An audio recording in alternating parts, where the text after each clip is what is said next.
In this video, we're going to cover some of the fundamentals of product and service costing. We will explain the fundamental themes underlying the design of cost systems. We'll explain how cost allocation is used in a cost management system.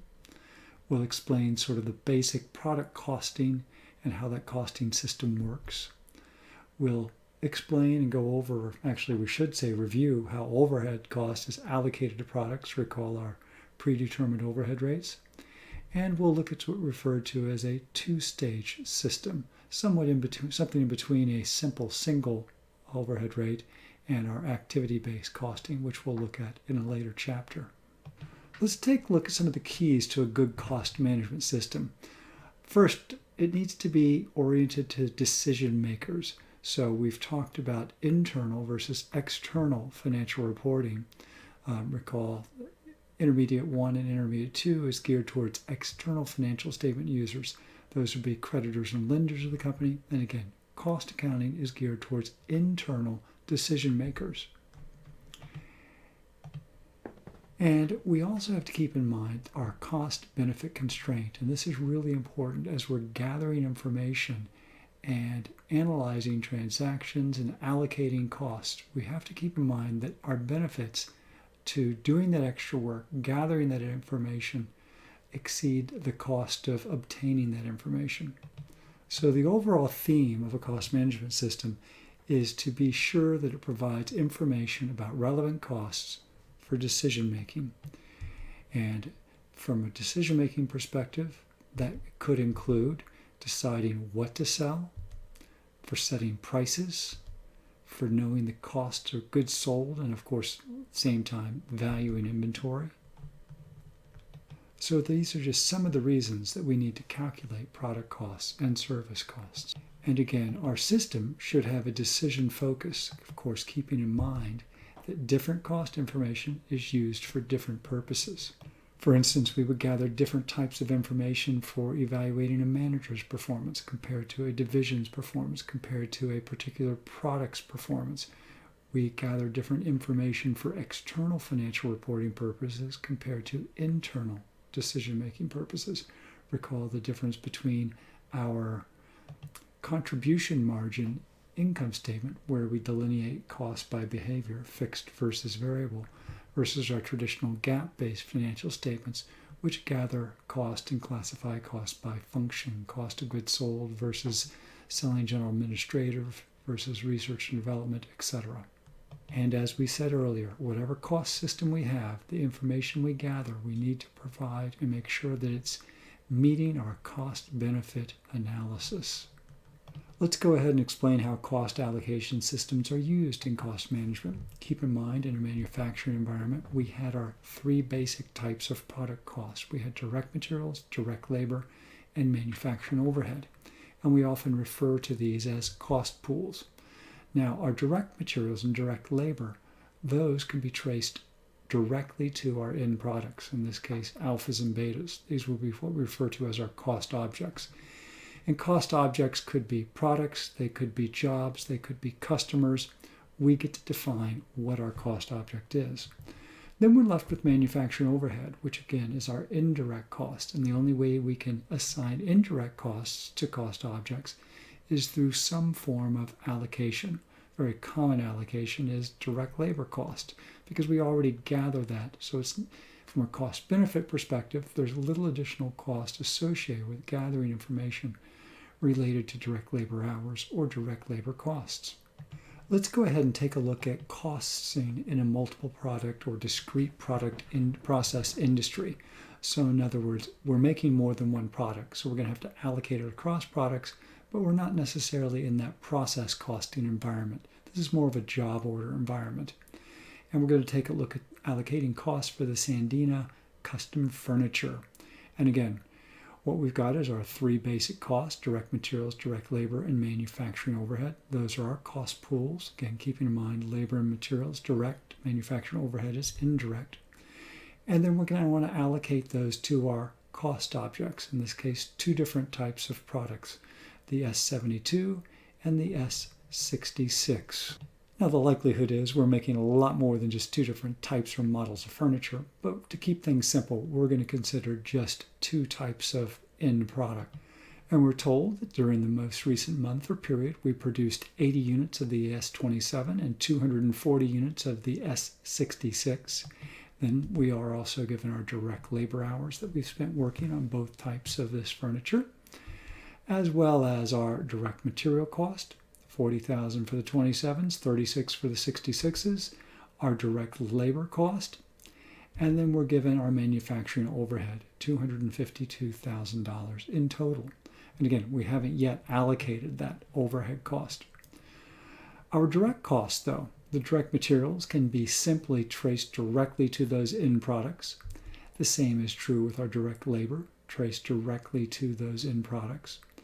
But our manufacturing overhead, recall, we have to allocate that. And we allocated that, remember, using a predetermined overhead rate, where we take our estimated overhead cost and divide it by some estimated activity level or base. And again, in calculating our predetermined overhead rate, our challenge, of course, is identifying what our estimated costs are, and then in terms of that allocation base, what activities are driving our overhead costs. And we'll see one of the reasons we look at something like activity-based costing, which is something we cover in Chapter 9, is it can give us more accurate product cost information. And again, why do we use estimates, recall? Well, the first reason is products need to have costs applied during the period. We don't know actual overhead costs and actual activity levels until sometime after the accounting period's over. But of course, we need to know those costs earlier than that to estimate costs for a job, to price our products. So we need predetermined overhead rates so we can know what's going on or have some idea of what we hope will be going on during an accounting period. And of course, we can true up or allocate any over or under applied overhead at the end of the accounting period. Let's get back to the Sandia company. We were told that they were going to work 6,300 total direct labor hours with an estimated overhead cost of $252,000. So we come up with a predetermined overhead rate of $40 per direct labor hour. Then, of course, we simply need to take the hours that we're working on the S72, which is 2,400, and the 3,900 hours on the S66, and use those to allocate our overhead cost to our two products. So we'll allocate $96,000 to the S72s and $66,000 to the S66. And we can allocate those costs directly to our two furniture lines. We'll allocate $96,000 to the S72s, $156,000 to the S66s. Then we divide by the number of units we produced, and we get an estimated cost per unit of $2,600 for the 72s and $1,125 for the S66s. Now, of course, these aren't the actual costs. These are simply estimated costs. It's important to keep in mind that since our choice of allocation base was somewhat arbitrary, our allocation of costs will in turn be somewhat arbitrary. And of course, if we use a different allocation base, we will get a different cost allocation. What if instead of direct labor hours, we had chosen to use direct labor costs for our allocation base? Then we would take our estimated cost of $252,000, divided it by our total estimated labor cost of $150,000, and we get an allocation rate of 168%. That means that every time we charge $1 in direct labor cost to a job, we will allocate to that job $1.68 in overhead. So we can see for the S72, we have $72,000 in direct labor cost. We will simply multiply that by the 1.68, as well as multiplying the 78 for the S66 by 178. And we get our cost allocations. We take those, divide by the number of units, and we get estimated cost per units of $292,912 and $1,021. And the first thing, if you remember, that's certainly different than our original estimates of $2,600 and $1,125. Factors that might influence our choice of that allocation base would be the relative skill levels of the workers. Let's say it takes quite a few high-skilled workers to work on the S-72s, and if you notice, we had $72,000 in direct labor cost and only 2,400 hours. So obviously the pay rate is higher there than the rate we're paying for workers to work on the S-66s, where we had $78,000 in direct labor cost and $3,900 in direct labor hours. So if we have a differential in skill in workers working on these two pieces of furniture, it might make more sense to use direct labor costs, and the 2912 might be a better or more accurate allocation than the 2600. Let's go ahead and consider a two-stage allocation model. And a two-stage is something somewhat in between our simple single predetermined overhead rate and the multiple predetermined overhead rates we'll arrive at with an activity-based costing system. Rather than allocating directly on activities, in two-stage systems, we typically try to identify two main types of drivers and allocate there. Quite often those might even simply be by departments. In any case, what we're going to do in this case is we're going to take that cost pool of $252,000 and we're going to split it up into two separate cost pools. One cost pool is going to be machine related, and the other one is going to be labor related costs. Machine related costs might include things such as depreciation on our machines, maintenance on the machines, perhaps electricity to operate the machines, while labor related costs might be the factory supervisor, it might be the factory cafeteria, it might be custodial staff for cleaning the factory, or security for keeping an eye on our workers. But in any case, we're going to have somewhat of an arbitrary allocation of these costs, but certainly we can identify those that are more related to machines than they are to labor, and vice versa.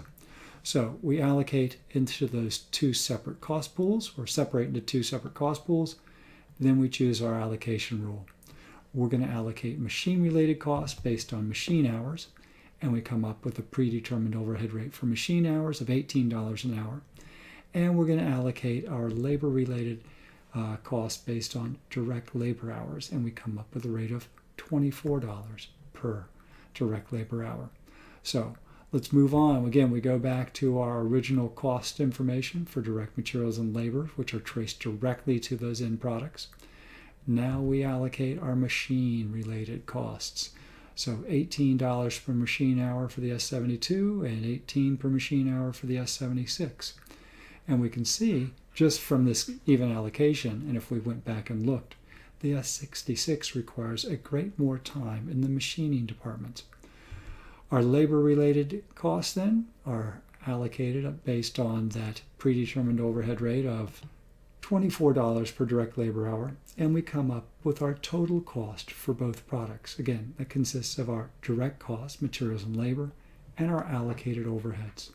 We take those total costs once again and divide it by the number of units we produced, and yet again we have a different cost allocation than the ones we got with direct labor hours and direct labor cost. Presumably, a two-stage model will give us more accurate product costing, but we always want to weigh again the benefits of having that more accurate costing with the cost of tracking the information required to produce those cost estimates.